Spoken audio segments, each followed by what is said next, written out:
حدیث شریف میں ہے کہ حضرت ابو ذر رضی اللہ تعالیٰ عنہ سے روایت ہے کہ ہمارے آقا کریم صلی اللہ تعالیٰ علیہ وسلم نے ارشاد فرمایا کہ اپنے بھائی کے سامنے مسکرانا صدقہ ہے اور نیک بات کا حکم کرنا یہ بھی صدقہ ہے اور بری بات سے منع کرنا یہ بھی صدقہ ہے اور بھولے ہوئے کو راستہ بتانا یہ بھی صدقہ ہے اور کمزور نگاہ والے کی مدد کرنا یہ بھی صدقہ ہے اور راستہ سے پتھر کانٹا ہڈی گٹی پتھر کنکر دور کر دینا یہ بھی صدقہ ہے اور اپنے برتن میں سے اپنے بھائی کے برتن میں پانی ڈال دینا یہ بھی صدقہ ہے۔ اور حدیث شریف میں ہے کہ حضرت انس رضی اللہ تعالیٰ عنہ سے روایت ہے کہ ہمارے پیارے آقا کریم صلی اللہ تعالیٰ وسلم نے ارشاد فرمایا کہ صدقہ اللہ تبارک و تعالیٰ کے غضب کو ٹھنڈا کر دیتا ہے اور بری موت کو ٹال دیتا ہے۔ حدیث پاک میں ہے کہ حضرت انس رضی اللہ تعالیٰ عنہ سے روایت ہے کہ ہمارے پیارے آقا کریم صلی اللہ تعالیٰ علیہ وسلم نے ارشاد فرمایا جب اللہ تبارک و تعالیٰ نے زمین پیدا فرمائی تو اس نے ہلنا شروع کیا تو پہاڑ پیدا فرما کر اس پر نصب کر دیا تو زمین ٹھہر گئی۔ فرشتوں کو پہاڑ کی سختی دیکھ کر تعجب ہوا، عرض کیا کہ اللہ تبارک و تعالیٰ تیری مخلوق میں کوئی چیز ہے جو پہاڑ سے زیادہ سخت ہے؟ تو اللہ تبارک و تعالیٰ نے ارشاد فرمایا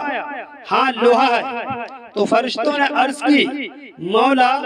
لوہا سے زیادہ کوئی چیز سخت ہے؟ تو اللہ رب العزت کا حکم ہوا ہاں آگ ہے۔ تو فرشتوں نے عرض کی کہ مولا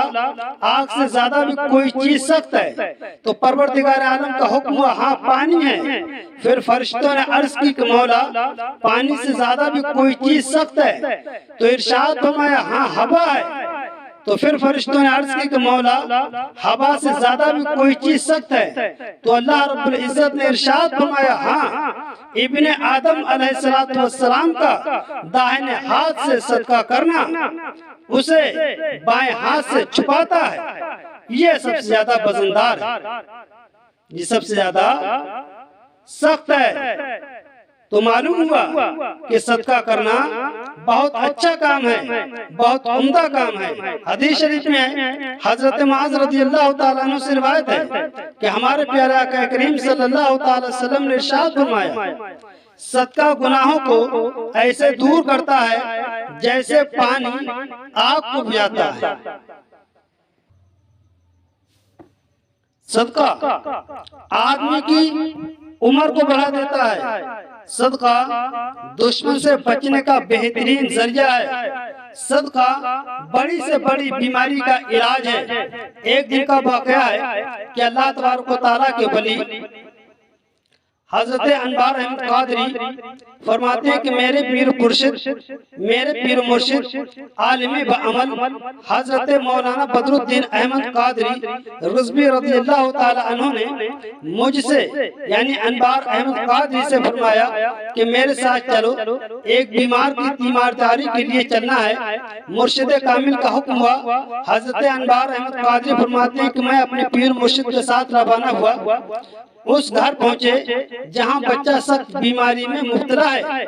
بچہ ایک بڑی بلا اور مصیبت میں گھرا ہوا ہے، بچہ موت کے منہ میں ہے کہ دیکھنے والا خود پریشان ہو جائے۔ حضرت بدر ملت علیہ رحمت کا حکم ہوا کہ صدقہ کے لیے جانور لایا جائے۔ ایک تندرست بکرا حاضر کیا گیا، بچہ کا ہاتھ بکرے پر لگایا گیا اور حضرت بدر ملت علیہ رحمہ کے روبرو بکرا ذبح کیا گیا۔ ادھر بکرا ذبح ہوا، ادھر بچے پر سکون ہو کر بچہ مسکرانے لگا اور پھر وہ بچہ مکمل تندرست ہو گیا۔ یہ صدقہ کی فضیلت ہے کہ صدقہ کرنے سے بڑی بڑی بیماریاں، بڑی بڑی پریشانیاں دور ہو جاتی ہیں۔ فقیر وہ ہوتا ہے جو ایک وقت کا کھانا کھا لے تو دوسرے وقت کا انتظام ہو، اور مسکین وہ شخص ہے جس کے پاس ایک وقت کا کھانا تو ہے لیکن دوسرے وقت کا کھانے کا انتظام نہیں اور کچھ اسباب بھی نہ ہوں کوئی اسباب بھی ایسے نہ ہو جس سے وہ دوسرے وقت کا کھانے کا انتظام ہو سکے کر سکے، اس لیے مسکین کو سوال کرنے کی اجازت ہے لیکن فقیر کو سوال کرنے کی اجازت نہیں ہے۔ اے ایمان والو، زکوٰۃ و صدقہ کتنا محبوب عمل ہے جس سے اللہ تبارک و تعالیٰ راضی ہو کر زکوٰۃ دینے والے اور صدقہ کرنے والے کو جنت کا مستحق بنا دیتا ہے، اور زکوٰۃ صدقہ کے لیے زکوٰۃ و صدقہ کے ذریعہ وہ ہمارے بھائی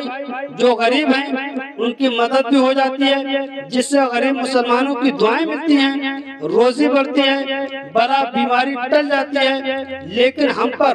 زکوٰۃ ادا کرنا جہاں واجب ہے وہاں یہ بھی دیکھنا بہت ضروری ہے کہ ہماری زکوٰۃ کا مستحق تک پہنچتی ہے یا نہیں پہنچتی ہے، یعنی جس کو ضرورت ہے زکوٰۃ کی اس انسان کے پاس تک ہماری زکوٰۃ پہنچتی ہے یا نہیں پہنچتی ہے۔ ہم جس کو زکوٰۃ دے رہے ہیں وہ زکوٰۃ کے لائق ہے یا نہیں ہے۔ اکثر دیکھنے میں آیا ہے کہ گھر میں سب چیز موجود ہے، خوب ٹھاٹ بھاٹ ہے، مگر زکوٰۃ لے رہے ہیں، نماز پڑھتے نہیں، روزہ رکھتے نہیں، وہ لوگ بھی زکوٰۃ مانگتے پھرتے ہیں۔ ایسے کو زکوٰۃ صدقات دینا، ایسی زکوٰۃ و صدقات کے ثواب کو ضائع کرنا ہے، یعنی آپ اس کے ثواب کے حقدار نہیں ہوں گے۔ ایسے انسانوں کو زکوٰۃ دینے سے زکوٰۃ ان انسانوں کو دی جائے جو زکوٰۃ کے لائق ہیں، جو زکوٰۃ لینے کے قابل ہیں، ان کو زکوٰۃ دی جائے، ورنہ ایسے زکوٰۃ دینے سے، ایسے صدقہ کرنے سے اپنے ثواب کو ضائع کرنا ہے اور اس کے علاوہ کچھ نہیں ہو سکتا۔ مسلمانوں دھیان رکھنا چاہیے اور بہت اچھی طریقے سے زکوٰۃ کس کو دیے جائے وہ خوب اچھی طریقے سے سوچ سمجھ کر زکوٰۃ دینی چاہیے، ورنہ تمہارے زکوٰۃ دینے کا کوئی فائدہ نہیں ہوگا، سب بیکار چلا جائے گا اور ثواب بھی آپ کو حاصل نہیں ہوگا۔ مدارس اسلامیہ میں جہاں مسلمانوں کے ہونہار بچے قرآن و حدیث کی تعلیم حاصل کر کے حافظ قرآن اور عالم دین بن کر عالم اسلام میں پیغام و قرآن و حدیث پہنچانے کا فریضہ انجام دیتے ہیں، اگر آپ کی زکوٰۃ کی رقم ایسی جگہ لگی ہے تو آپ بڑے خوش نصیب ہیں جو ثواب جاریہ کے مستحق بن جائیں گے، جس کا ثواب قیامت تک جاری رہے گا اور کبھی ختم نہ ہوگا۔ مسلمانوں کا وہ طبقہ جو صاحب ثروت و دولت ہے، ایسے لوگ ایسے بچوں کو حافظ و عالم نہیں بناتے۔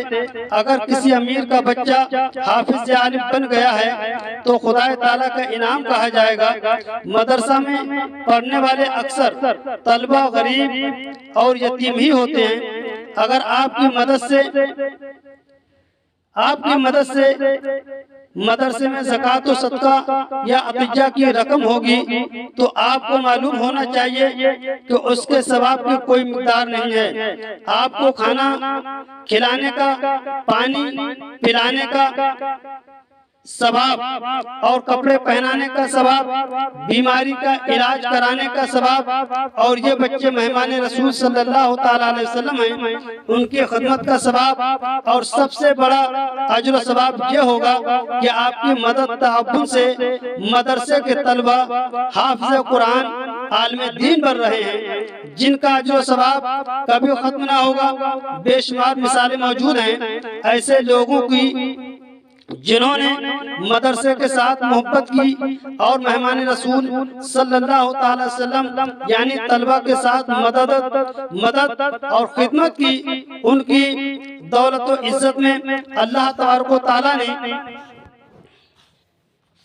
پروردگار عالم نے ان کے دولت میں اضافہ فرمایا